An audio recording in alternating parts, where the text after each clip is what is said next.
Et comme le dit un proverbe persan, plein de bon sens, la blessure qui trouve un mot commence à cicatriser.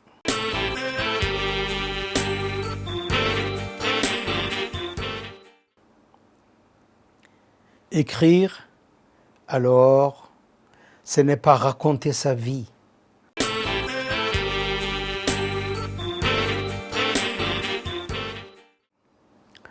Bonjour, nous voilà encore pour un nouveau podcast des mots en partage, intitulé « L'écriture comme lieu de réparation ».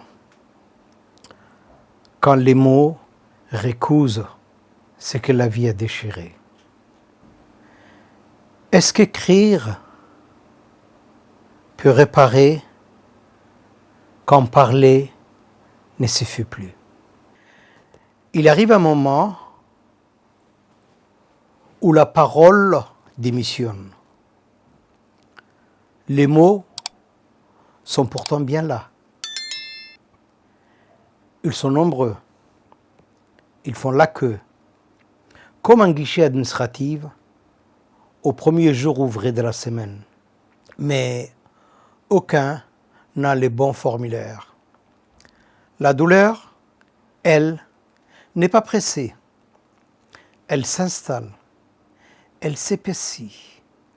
Elle s'incruste.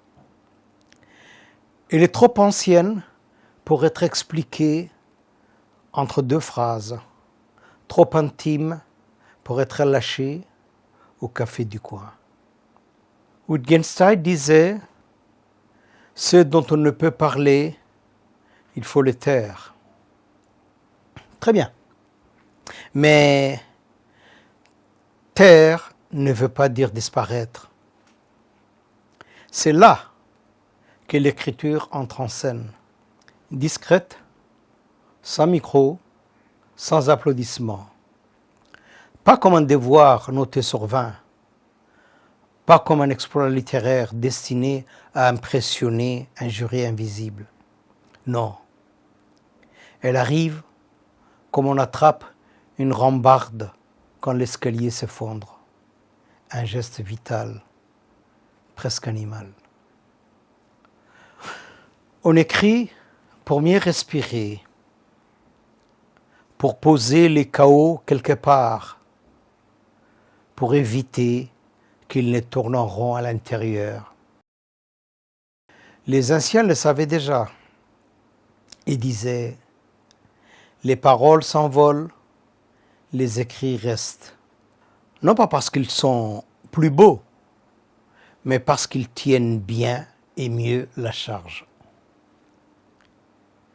Et comme le dit un proverbe persan, plein de bon sens, la blessure qui trouve un mot commence à cicatriser. Écrire, alors, ce n'est pas raconter sa vie, comme on aligne des dates sur un CV émotionnel. C'est un acte de résistance tranquille. C'est dire « je suis encore là ». On fait de la philosophie à minuit avec un stylo fatigué. Mais peu importe. Tomber 7 fois, c'est relever 8, dit un proverbe japonais.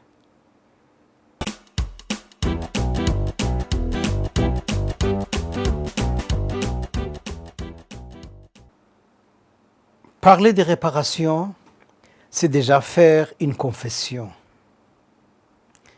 Quelque chose s'est cassé.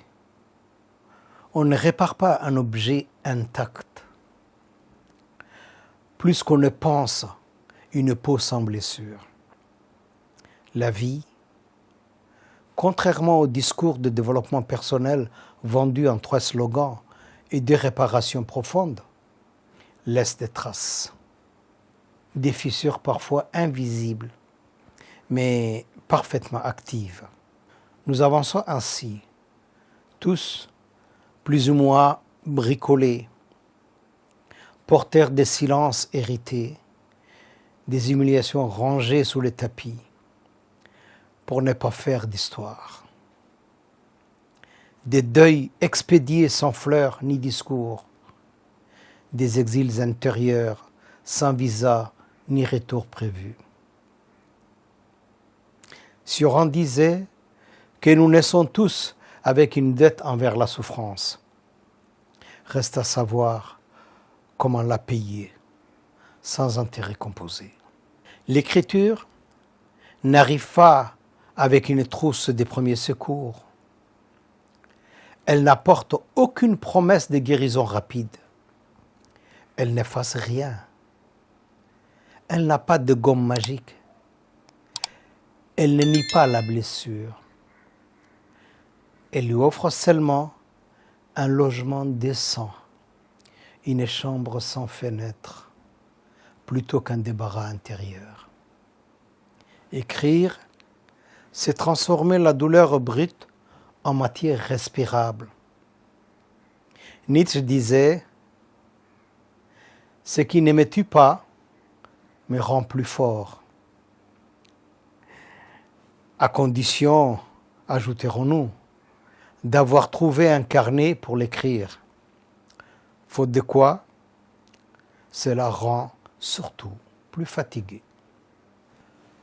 Et comme le dit un proverbe africain, la parole qui reste dans le ventre devient maladie. Réparer par l'écriture, ce n'est pas redevenir neuf. Ce n'est pas prétendre que tout va bien. C'est accepter la fissure. Et parfois même, y laisser passer la lumière. Leonard Cohen l'avait bien compris. Écrire, c'est poser une phrase comme on poserait une attelle. Ça ne supprime pas la fracture, mais ça permet de marcher autrement. C'est dire, avec sobriété, cela m'est arrivé, mais cela ne me résume pas.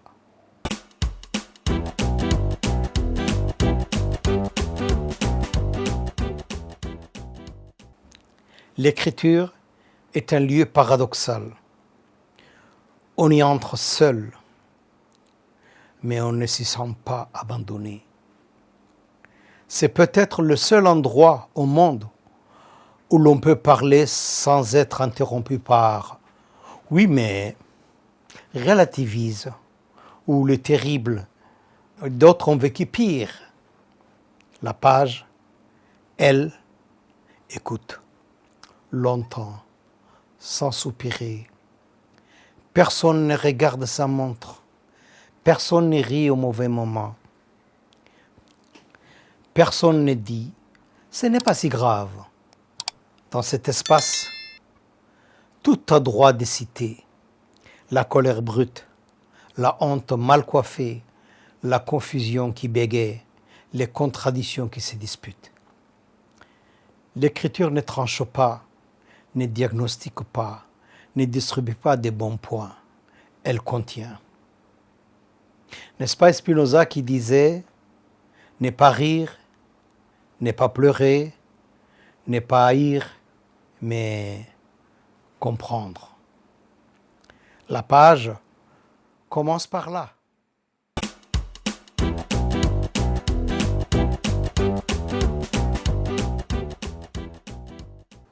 La souffrance non dite ne meurt jamais de vieillesse. On peut l'ignorer, la repousser, l'enterrer sous l'activité ou la politesse. Elle revient, toujours. Freud disait « ce qui n'est pas exprimé s'imprime ». Et souvent, là où ça fait le plus de dégâts.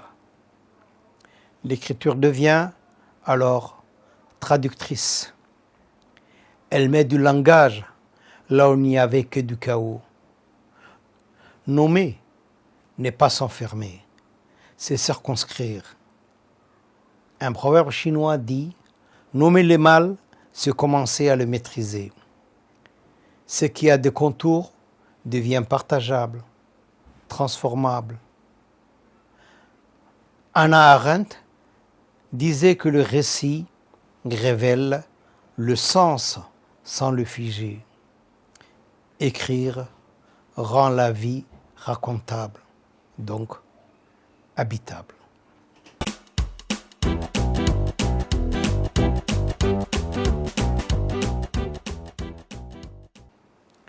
Quand on écrit, il se produit un basculement discret. On passe de « cela m'est arrivé » à « je raconte ce qui m'est arrivé ». Et entre les deux, il y a un monde. Sartre disait « l'important n'est pas ce qu'on a fait de nous, mais ce que nous faisons de ce qu'on a fait de nous ». L'écriture rend au jeu sa centralité. Comme le dit si bien le proverbe africain, repris par Wole Soyinka, tant que le lion n'aura pas son propre conteur, l'histoire glorifiera le chasseur. Écrire, c'est donc devenir le conteur de son propre lion intérieur. Ce n'est pas effacer la blessure, c'est refuser qu'elle soit une étiquette définitive. Écrire, c'est reprendre le stylo, même fatigué, mais aux commandes.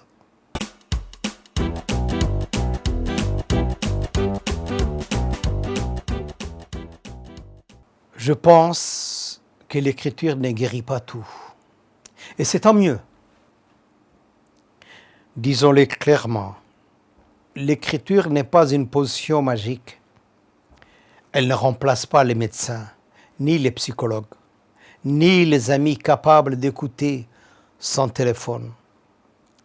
Montaigne disait que la guérison est souvent affaire de temps. Mais l'écriture fait une chose essentielle. Elle empêche la blessure de rester muette. Carl Jung disait « Ce à quoi nous résistons persiste. Ce que nous acceptons se transforme. » Et donc écrire, ce n'est pas combattre la douleur, c'est lui offrir une chaise. Pas le trône, un chemin lent, mais praticable.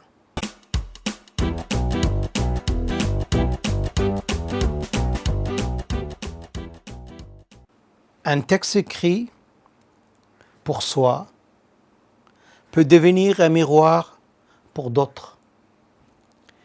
Un lecteur se dit « ce texte parle de moi ». La douleur individuelle devient renaissance collective.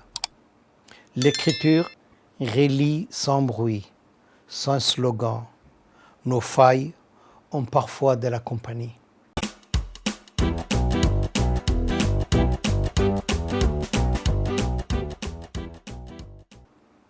Alors, un mot. Faut-il écrire pour ne pas disparaître? Écrire, ce n'est pas oublier, ni pardonner à tout prix, ni embellir la douleur. Écrire, c'est refuser la disparition intérieure. C'est dire « je suis encore là ». Christian Bobin disait « écrire, c'est faire entrer un peu de lumière dans une chambre fermée ». La chambre reste la même,